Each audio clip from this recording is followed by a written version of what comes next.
কয়েকদিন আগের ভিডিওতে আমি আপনাদেরকে বলেছিলাম যে পিটুনিয়ার ডবল পাপড়ির যে ফুলগুলো সেগুলো কদিন পরেই ফুটবে। আর সেগুলো দেখুন ফুটে গেছে, এই যে লাল। আরেকটা ফুল আছে একটুখানি বেগুনি কালারের, তো দেখতে কি সুন্দর লাগছে না বলুন। আর এই যে আমি ঠাকুরঘরে চলে এসেছি। এখানে একটা বিষয় ঘটেছে জানেন তো, কালকে রাত্রে না বিড়াল ঢুকেছিল, ঢুকে পুরো ঠাকুরঘরটাকে আমার লণ্ডভণ্ড করে দিয়েছে। আর আমি যখন ঠাকুরঘরে এসে এটাও দেখেছি, আমার অবস্থা সিরিয়াস হয়ে গেছে, এত মনটা খারাপ হয়ে গেছে। আজকে ভূমি একাদশীর দিনে এরকম একটা ঘটনা। তো সমস্ত কিছুকে পরিষ্কার করেছি, সব নামিয়ে আবার ধুয়ে মুছে পরিষ্কার করে ঠাকুরদের সবাইকে আমি আবার গঙ্গা জল দিয়ে স্নান করিয়ে ড্রেস চেঞ্জ করেছি, চাদর চেঞ্জ করেছি। তারপরে ঠাকুরকে পুজো দিয়েছি। প্রায় 2 ঘন্টার উপরে টাইম লেগে গেছে। যদিও অসুবিধা হয়নি, এই কারণে মেয়ে সকাল 9টায় বেরিয়ে গেছে। আর ওর বাপি হলো, ওকে রাধাবল্লভী এনে দিয়েছিল, সেটাই খেয়ে নিয়েছিল। আর ওর বাপিও তাই খেয়ে বেরিয়ে গেছে। আর ওর বাপির আজকে ছুটি রয়েছে, মানে পরীক্ষা নেই। তো সেই কারণে একটু সুবিধাই হলো আমার, আমি ঠাকুর ঘরে অনেকটা সময় কাটাতে পেরেছি। আর ঠাকুরদেরকে ভোগও দিয়ে দিয়েছি, পুজো প্রায় কমপ্লিটের পথে।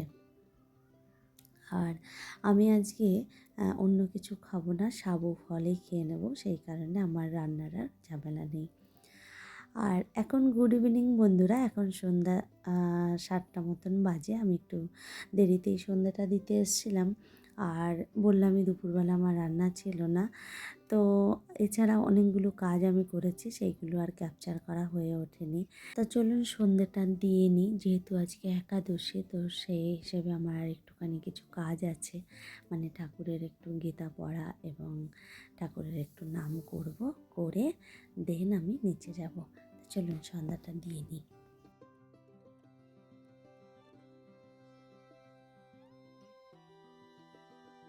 তো সন্ধ্যা দেওয়া হয়ে গেছে, আর ঠাকুরকে শয়ানো দিয়ে দিয়েছি, আর চলে এসেছি এখানে। আমি এখন আমার চাটা করে নেব। তো হঠাৎ করে কেউ দেখলে ভাববে যে আজকে হয়তো আমাকে আলাদা করে দিয়েছে, তো আমি আলাদা হয়ে গেছি, তো সেরকমই একটা বিষয়। তো আমি এখানে একটু বেশি করে গরম জল বসিয়ে দিয়েছি, তো কিছুটা জল আমি তুলে নেব। আমি হচ্ছে গরম জলটা খাবো, আর কিছুটা দিয়ে চা করব। তো এখানে বাসনপত্র যেহেতু সামান্যই রয়েছে, তো সেই কারণে চাটাকে আমি চা ছাঁকনিটাও আনতে ভুলে গেছি। তো সেই কারণে চাটাকে একটু অনেকক্ষণ রেখে এইভাবে সেঁকে নিয়েছি। বিস্কুট খাবো না, চাটাই শুধু খাবো। তা চলুন চাটা খেয়ে নিয়ে তারপরে আমি রাতের রান্না করব। তো এই যে এখানে চাটা খাওয়া কমপ্লিট হয়ে গেছে, আর এখানে আমি ডালিয়া রান্না করতে নিয়েছি। আজকে সবজি টবজি আমি সেভাবে কিছুই দেব না, শুধুমাত্র একটু আলু লঙ্কা দিয়েই করব। আর এটা হচ্ছে ডালিয়াটাকে আমি একটুখানি ভেজে নিচ্ছি। তো ডালিয়া ভাজা কমপ্লিট হয়ে গেছে, আর এর মধ্যে আমি একটুখানি ঘি দিয়ে, ঘিয়ের মধ্যে একটু বাদাম ভেজে নিচ্ছি। আমরা যেহেতু রাইস ব্রান অয়েল খাই, সেই হিসাবে আজকে আমার মনে হলো কোথাও যে না, ওই অয়েলটা খাবো না। আর সানফ্লাওয়ার অয়েল আনতে ভুলে গেছিলাম, তো আমি অল্প একটুখানি ঘি দিয়েছি, আর ওর মধ্যে দারচিনি আর এলাচ ফোড়ন দিয়েছি, আর দুটো তেজপাতা দিয়ে একটুখানি ভাজা হয়ে গেছে পরে তার মধ্যে আমি দিয়ে দিলাম ছোটো ছোটো টুকরো করে রাখা কিছু আলু। তো এই আলুগুলো দিয়েছি, দিয়ে এবার আমি এগুলোকে একটুখানি ভাজা করে নেব। তো ভাজাটা সেভাবে হবে না, তো যাই হোক, যা হয়, হলুদ তো দেবই না, তার একটুখানি লবণ দিয়ে দেব। লবণ দিয়েছি, আর তার সঙ্গে দিয়ে দিলাম কটা কাঁচা লঙ্কা চিড়ে।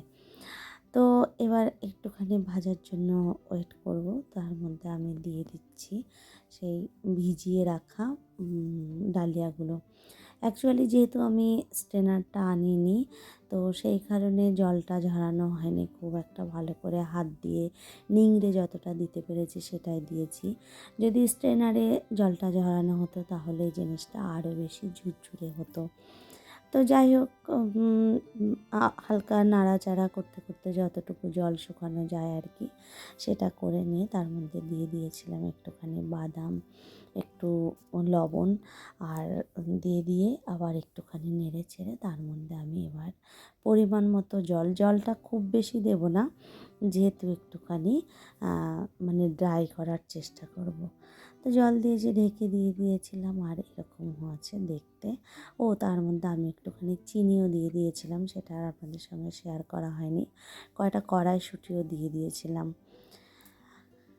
তো এই হচ্ছে আজকের রাতের ডিনার আমার একাদশীর দিনের।